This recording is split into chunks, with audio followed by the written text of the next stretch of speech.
नाज़रीन, अब से कुछ घंटे पहले दो अलग अलग दावे किए गए हैं। दावे बहुत बड़े हैं और अगर इनमें से कोई एक दावा भी सच है तो खुदा ना खास्ता दोबारा जंग शुरू हो चुकी है। ईरान की फारिस न्यूज़ एजेंसी ने कहा है कि दो मिसाइल्स ने अमेरिकन वॉरशिप्स को टारगेट किया है जस्क आइलैंड के करीब, जब उन्होंने ईरान की वार्निंग्स के बावजूद भी हमारे पानियों में घुसने की कोशिश की। ये ईरान का दावा है कि उसने अमेरिकन को टारगेट किया है। सेंटकॉम यूएस सेंट्रल कमांड ने इसके अगेंस्ट दावा किया। वो कहता है ये झूठ है, किसी भी अमेरिकन शिप को मारा नहीं गया है, टारगेट नहीं किया गया। हम प्रोजेक्ट फ्रीडम सपोर्ट कर रहे हैं इस वक्त और ब्लॉकेड इन्फोर्स कर रहे हैं। उन्होंने ये नहीं कहा कि हम उस इलाके में गए नहीं, लेकिन वो ये दावा कर रहे हैं कि जो ईरान का क्लेम है कि हमें हिट किया गया है, ऐसा कुछ नहीं है। अल जजीरा ने यूएस ऑफिशियल्स को कोट किया है कि पासदाराने इनकलाब ने ये रिपोर्ट जो है खुद घड़ी है, फैब्रिकेटेड है, ऐसा कुछ नहीं हुआ। दोस्तों, सच कौन बोल रहा है? आज की वीडियो में एक और अजीबोगरीब खबर मैं आपको देने जा रहा हूं नाज़रीन। ईरान का जो अगला हथियार है वो सुन के आप हैरान रह जाएंगे, वो डॉल्फिन ड्रोन्स हैं। जी हाँ, ईरान डॉल्फिन जो मछली होती है उसको हथियार के तौर पे इस्तेमाल करने लगा है या कर चुका है, लेकिन ये बात कंफर्म हुई है कि वो डॉल्फिन्स हैं। अच्छा, ये खबर कल की है बाय द वे, लेकिन मुझे यकीन नहीं आया। मैंने कहा मतलब ये क्या बेपरखी छोड़ी है किसी ने।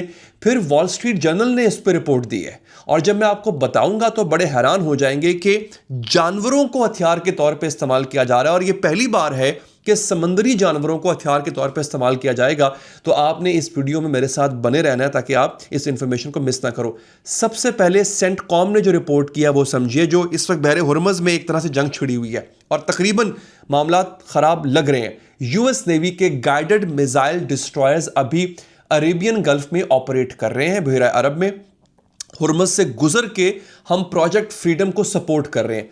प्रोजेक्ट फ्रीडम में कल के व्लॉग में बता चुका हूं, बल्कि पहले वाली व्लॉग में बता चुका हूं आपको कि अमेरिका ने कहा है कि हम एक नया प्रोजेक्ट लॉन्च कर रहे हैं। जो कश्तियां फंसी हुई हैं बहरे हुर्मुज़ में, उनको सेफली हम वहां से निकालेंगे। और आगे वो कहता है कि अमेरिकन फोर्सेस एक्टिवली मदद कर रही हैं उन कमर्शियल शिप्स की जो फिर से अपना सफर शुरू करना चाहते हैं।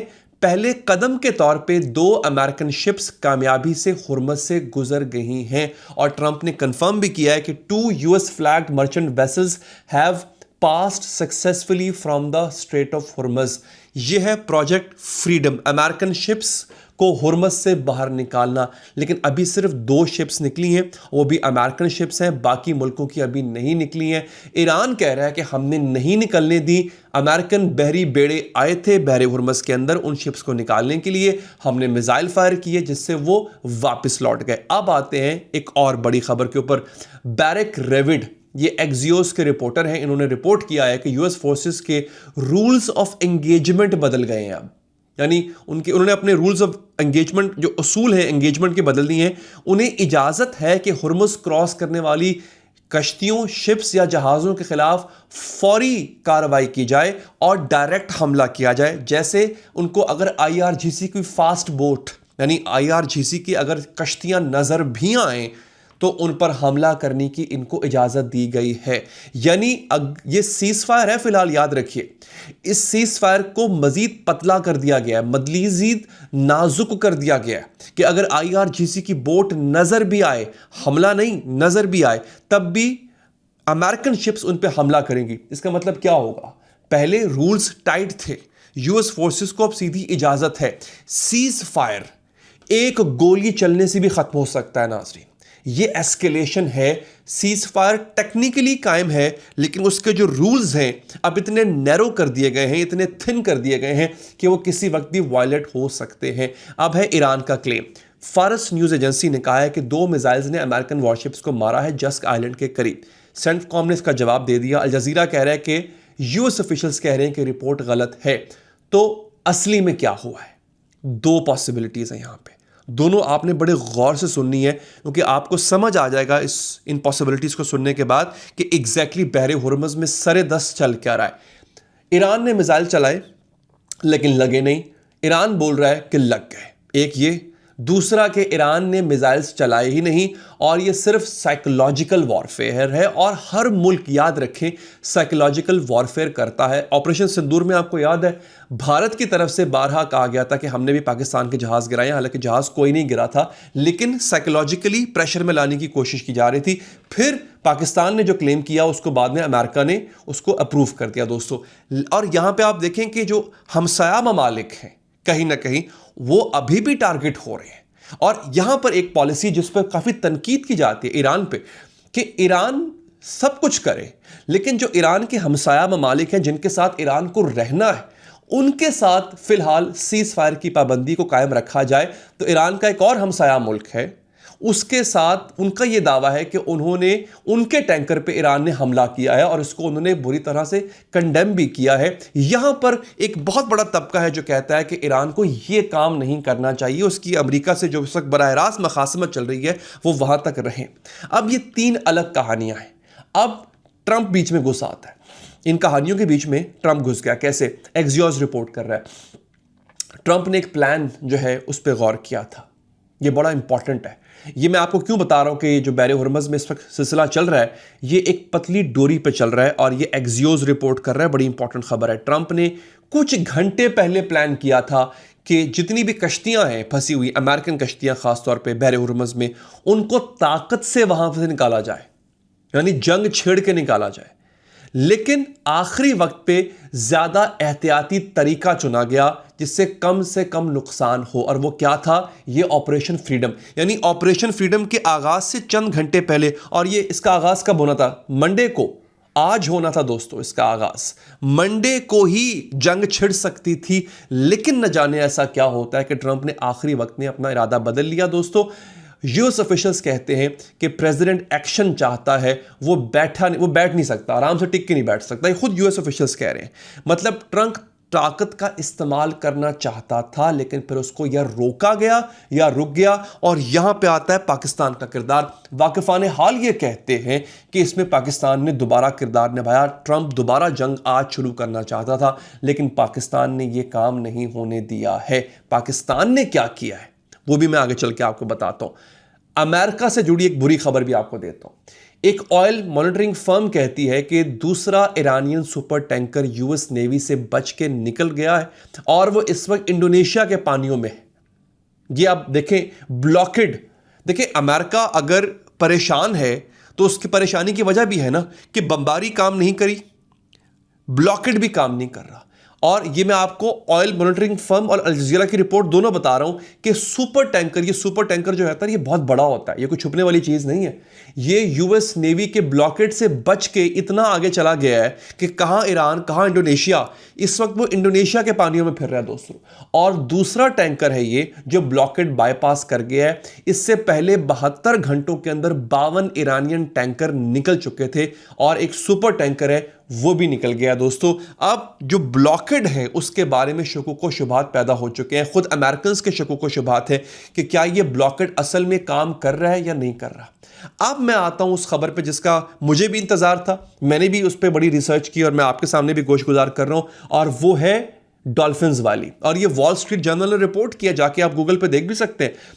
ईरानियन ऑफिशियल्स ने कहा है कि तेहरान अमेरिकन वॉरशिप्स पे हमला करने के लिए गैर इस्तेमाल शुदा हथियार इस्तेमाल कर सकता है, सबमरीन से लेकर माइंस तक, यानी सबमरीन्स और जो लैंड जो समुद्री बारूदी सुरंगें होती हैं उन तक, और उसमें डॉल्फिन्स शामिल होंगी।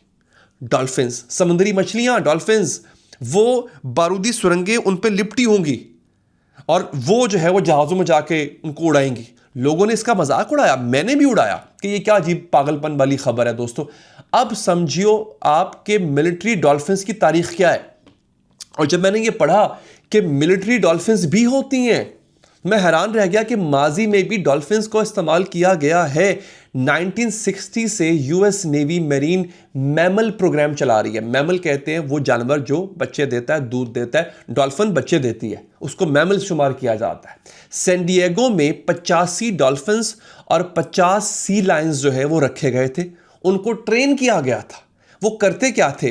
वो अंडर वाटर जो माइंस थी, बारूदी सुरंगी थी, उनको ढूंढते थे। उनका होता यह था कि जो इंसानी उनका जो सुनने का जो और वाइब्रेशन जो डिटेक्ट करने का उनका जो एक सलाहियत है वो हमसे तो बहुत बेहतर है। अब वो करते क्या थे, वो दुश्मन के डाइवर्स को भी डिटेक्ट करते हैं, वो गुमशुदा चीजें तलाश करके लाती थी समंदर में से। 1987 में खलीज फारस यानी पर्शियन गल्फ में ईरान इराक जंग जब हुई थी, तब अमेरिका ने 5 डॉल्फिन्स वहां पर छोड़ी थी, डिप्लॉय की थी दोस्तों। ये इसकी तारीख है। सोवियत यूनियन कोल्ड वॉर के दौर के अंदर सोवियत्स ने भी डॉल्फिन्स को ट्रेन किया था, लेकिन वो बेसिकली मारने के लिए ट्रेन किया गया था। जो अमेरिका ने ट्रेन किया था वो बारूदी सुरंगों को डिटेक्ट करने के लिए किया था।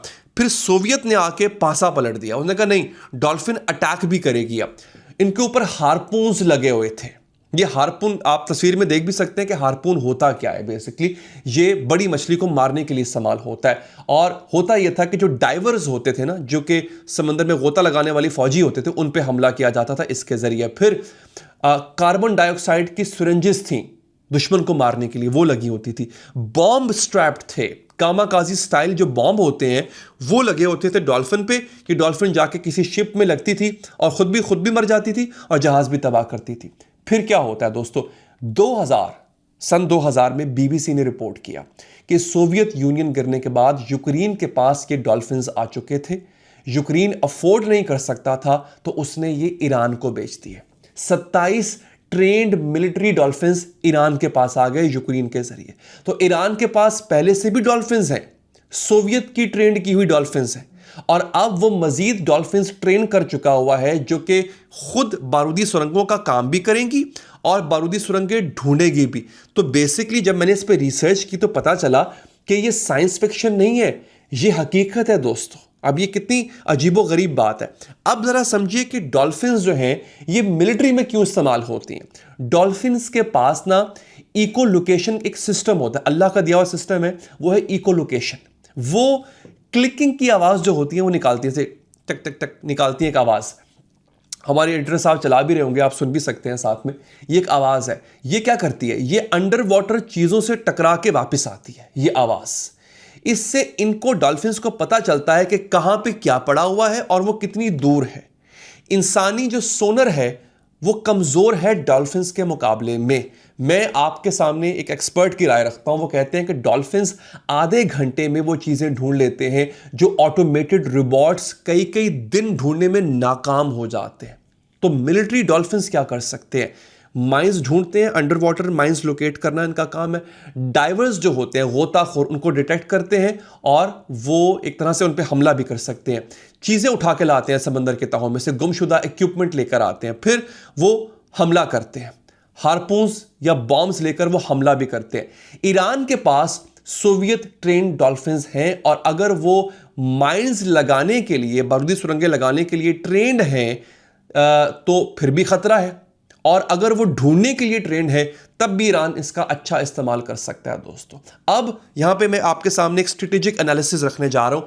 हामिद रजा अजीजी ये ईरान के एक एनालिस्ट हैं, वो कहते हैं कि जो बात साफ है वो ये है कि कुछ लोगों की स्पेकुलेशन के बरखिलाफ ये मूव ईरान के साथ कोऑर्डिनेटेड नहीं लगती है। कौन सी मूव, ये जो फ्रीडम वाला पूरा सिलसिला है ना, जो ऑपरेशन फ्रीडम शुरू किया है। आगे वो कहते हैं आखिरकार हॉर्मुज़ ईरान के सबसे अहम लीवरेज का हिस्सा है। एक कार्ड है ईरान के पास हॉर्मुज़ का, और वो डिप्लोमेटिक एंगेजमेंट जितनी भी कर रहा है वो इसी के जरिए कर रहा है। और लीडरशिप के लिए मुश्किल है कि ये कार्ड वो अमेरिका के हवाले कर दे बगैर अमेरिका से कोई सॉलिड कंसेशन लिए। तो शायद यही वजह है कि फिलहाल भी डील नहीं हो पा रही है। प्रोजेक्ट फ्रीडम ईरान के साथ जो है वो एक तरह से वो एक नई एस्केलेशन की तरफ एक कदम है। देखिए ईरान बाकी तमाम चीज़ों पे मान गया, यहाँ तक कि वो ये भी मान गया कि मैं अपने न्यूक्लियर इशू को डिस्कस करूंगा, लेकिन फिर अमेरिका ने एक नया काम शुरू कर दिया कि जनाब हम प्रोजेक्ट फ्रीडम करेंगे। भाई जब बहरे हुर्मुज़ खुल जाएगी तो आपको इस प्रोजेक्ट फ्रीडम की ज़रूरत ही क्या है। अगर ईरान तैयार हो गया आपके साथ बैठ के बात करने के लिए कि ठीक है टकराव नहीं करते, बहरे हुर्मुज़ पे बात करते हैं, इसका मैकेनिज्म तय करते हैं, जब वो उसका मैकेनिज्म तय करने के लिए तैयार है तो फिर ये ज़रूर समझ नहीं आती कि आप ऐसा पंगा ले ही क्यों रहे हो दोस्तों। तो ये सूरत हाल है जो मैंने आपके सामने रख दी नाज़रीन। अगर आपको ये वीडियो पसंद आई हो, जो कि यकीनन आई होगी, चैनल को सब्सक्राइब करें, पेज को फॉलो करें, और अगर आप चाहते हैं मुझसे लाइव बात करना तो फेसबुक पेज को सिर्फ फॉलो नहीं, सब्सक्राइब भी करना है, क्योंकि वहाँ पर मैं कॉल्स लेता हूँ। और नाज़रीन, आप लोगों के जो कॉमेंट्स हैं वो प्लीज़ वो रुकने नहीं चाहिए, क्योंकि आप लोगों के कमेंट्स मेरे लिए सिर्फ और सिर्फ एक कमेंट नहीं, तज्जिया होता है। आप लोग तज्जिया देते हैं, उन तज्जियों को मैं अपने वीडियोस में शामिल भी करता हूं। तो प्लीज़ कमेंट लाजमी कीजिएगा। अपना ख्याल रखिए नाजरीन, अल्लाह निगहबान।